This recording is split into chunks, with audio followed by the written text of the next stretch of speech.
Le film commence avec Keith Walker, une légende du MMA, même si ses jours de gloire sont désormais derrière lui.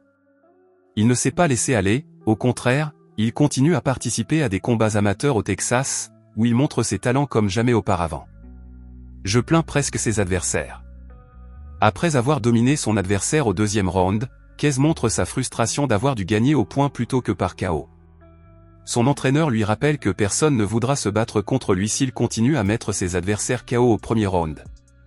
Malgré cela, Keith décide de mettre fin au combat au troisième round par une prise de soumission.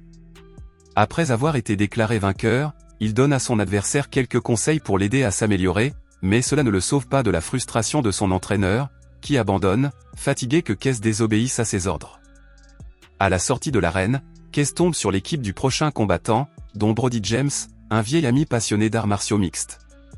Brody avoue être surpris de voir Keith dans un endroit comme celui-ci, car c'est un expert qui devrait être en première division. Après une invitation dans une boîte de nuit, Keith découvre que Brody est désormais un père dévoué, l'âme de la fête, entouré de filles.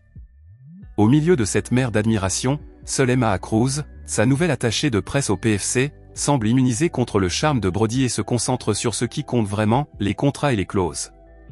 L'alcool n'empêche pas Brody de révéler ses plans à Keith, lui disant qu'il a un combat à Bangkok contre César Braga, un géant musclé surnommé « le psychopathe ». Keith s'inquiète et prévient son ami que le PFC est connu pour sa violence excessive et son absence de règles. Brody demande alors à Keith de l'aider à s'entraîner pour le combat. Avec cette offre en tête, Keith s'apprête à quitter le club, mais il rencontre deux personnages louches sur le parking. Il s'avère qu'ils ont été appelés par la femme avec laquelle Brody s'était amusé, dans le but de lui extorquer de l'argent. Heureusement, Keith intervient pour défendre son ami et donne une leçon aux malfrats, épargnant la femme parce qu'il est un gentleman. Reconnaissant, Brody insiste pour que Keith l'accompagne en Thaïlande, ce qui représente une occasion unique pour Keith de revenir dans l'élite qu'il avait quittée. Keith avait abandonné ce monde après la mort de ses parents, qui lui avaient également fait perdre sa passion pour les combats de haut niveau. Cependant, Brody ne lui demande pas de combattre, mais de l'aider à s'entraîner. En d'autres termes, il veut que Keith soit son Miyagi. Finalement, Keith décide de se rendre dans la capitale thaïlandaise. Le propriétaire du PFC, Hugo Vega, présente avec enthousiasme le combat entre Brody et César Braga, un géant que l'on ne voudrait pas croiser dans la rue. Lors de la conférence de presse, un journaliste interroge César sur les accusations d'agression portées par son ex-femme. Cette simple question le met hors de lui et, sans l'intervention de quelques âmes courageuses, le journaliste aurait quitté la salle en civière au lieu d'annuler le combat. De retour avec Keith, il se rend à la plus importante salle de combat et rencontre l'entraîneuse de Brody, Maddie Ramos, qui n'est bien sûr pas contente que Brody ait fait appel à un assistant sans son consentement. Sans attendre la permission de Ramos, Keith installe son propre coin d'entraînement en utilisant des matériaux trouvés dans la rue. Comme le dit le proverbe, si vous ne vous entraînez pas, c'est parce que vous ne voulez pas le faire. Pendant ce temps, Cobra, un jeune combattant arrogant, se moque des mouvements de Keith et le qualifie de Bruce Lee bon marché. Heureusement, Brody arrive avant qu'un conflit inutile n'éclate. Voyant que Ramos se concentre davantage sur Brody, Cobra lui rappelle qu'il a un combat imminent et qu'il veut que son adversaire soit le Jackie Chan noir. Face à son insistance, Keith monte sur le ring et donne à Cobra ce qu'il veut, un combat. Alors que Cobra est poussé par la colère, Keith reste calme et attend le bon moment pour mettre à l'épreuve ses mouvements de Kyokushin, un style de karaté. Après avoir donné une leçon à Cobra, le protagoniste gagne le respect, voire la crainte, des autres combattants. Ses talents attirent également l'attention d'Hugo Vega, qui commence à se demander qui a laissé son protégé Cobra avec une assurance médicale. La surprise de Vega est encore plus grande lorsqu'il découvre que le coupable est Keith Walker, une personne qu'il connaissait déjà et, disons, pas avec affection.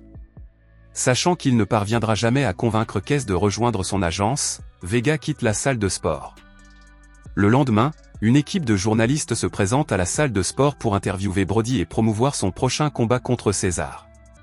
Cependant, ils ne peuvent s'empêcher d'être distraits par le légendaire Keith Walker, qu'il pensait à la retraite. En conséquence, Mika s'efforce de gagner la confiance du boxeur et l'invite à dîner, à titre purement professionnel, bien sûr. Ramos apprend le rendez-vous entre Keith et Mika par hasard. Peu après, il rencontre Vega, qui exprime son mécontentement à l'égard de Brody et de son irresponsabilité à l'entraînement. Selon Vega, Brody a passé plus de temps dans les lits des filles que sur les rings de combat. à l'approche du combat contre César, Vega remet à Brody un contrat avec un fournisseur capable de lui fournir des stéroïdes et d'autres médicaments qui le transformeront en une bête.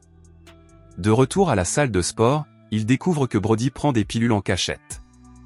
Bien qu'il s'en soit rendu compte, il décide de faire semblant de ne rien voir et invite Brody à sortir pour régler leurs problèmes entre adultes, sans plus de coups de poing. Une fois la question réglée, Brody se consacre entièrement à l'entraînement afin d'être prêt à combattre César. Pendant ce temps, Kez continue de se lier d'amitié avec Mika lors d'un autre rendez-vous. Quand il la raccompagne chez elle, elle mentionne que sa fille est avec la babysitter, une allusion pas trop voilée, même si Kez comprendra probablement ce qu'elle voulait dire dans une dizaine d'années. Le lendemain, Kez reçoit un contrat inattendu de la PFC pour devenir l'un de leurs combattants.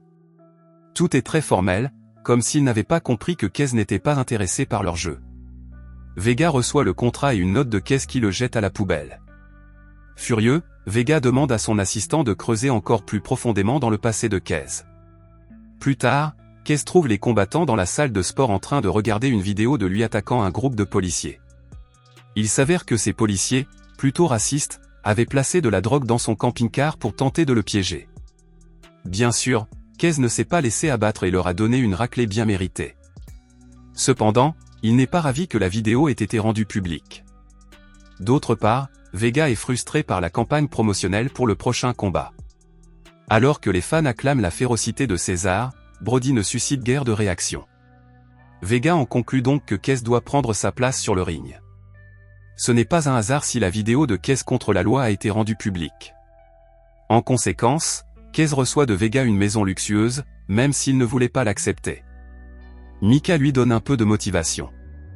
À la salle de sport, Kez est surpris de voir Brody s'entraîner avec Boris, un boxeur nouvellement arrivé.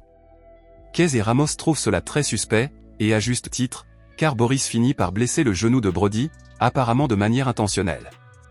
Face à cette situation, Kez commence à faire ses valises pour rentrer chez lui, mais Vega l'arrête avec une offre qu'il ne peut refuser, $1 million. Difficile de dire non, et c'est ainsi que le vétéran Kez Walker revient sous les feux de la rampe du MMA. Alors que Brody le soutient, Tash est déçu que Kez se soit vendu à quelqu'un comme Vega. Rien de tel qu'un bon dilemme moral pour faire bouger les choses. Kez ouvre les yeux et commence à soupçonner que la blessure de son ami n'était pas aussi accidentelle qu'elle le semblait. En ouvrant le casier de Boris, Kez trouve sur son téléphone un message de Vega confirmant qu'il a fait son travail. Immédiatement, Kez confronte Boris et ne mâche pas ses mots, rendant public dans la salle de sport ce qui s'est réellement passé. Avec ses amis, le protagoniste commence à planifier un moyen de gagner le combat contre César tout en battant Vega, ce qui ne sera pas facile. Le soir du combat, Vega arrive à l'événement avec Mika, qui l'informe immédiatement de sa démission. Kez, quant à lui, commence à provoquer César bien avant de monter sur le ring. Furieux, le géant se précipite vers lui, déclenchant un combat intense en dehors de la zone de combat désignée. Au moins, ils ont la décence de se battre devant le public. Kez fait tout pour arrêter la bête, mais rien ne semble fonctionner, au contraire, il ne fait qu'énerver César encore plus. Après avoir reçu une combinaison de coups de poing brutale, le protagoniste finit presque à terre, mais il parvient à se relever, enlève ses gants et passe à son meilleur style de combat, le Kyokushin. Ceci, mes amis, est un kakin, et croyez-moi, vous ne voulez pas être frappé par l'un d'entre eux. Les côtes de César sont réduites en bouillie et Kez porte le coup final avec un coup de pied en ciseaux et un coup de pied tournant digne de The Karate Kid. Indigné et l'ego brisé, Vega menace de poursuivre Kez en justice pour avoir enfreint les conditions du combat, mais Kez, toujours un coup d'avance, lui montre les preuves qu'il a de l'orchestration par Vega de la blessure de Brody. Intenter un procès ne serait pas exactement la meilleure idée que Vega ait jamais eue. Comme si cela ne suffisait pas, Vega devra également rembourser les spectateurs. Ce n'est certainement pas son jour. Avec Vega vaincu tant sur le ring qu'en dehors, Kez, Mika, Brody et le reste de l'équipe reçoivent l'admiration du public. Aujourd'hui, ils ont gagné plus qu'un simple combat, ils ont gagné leur dignité et leur respect.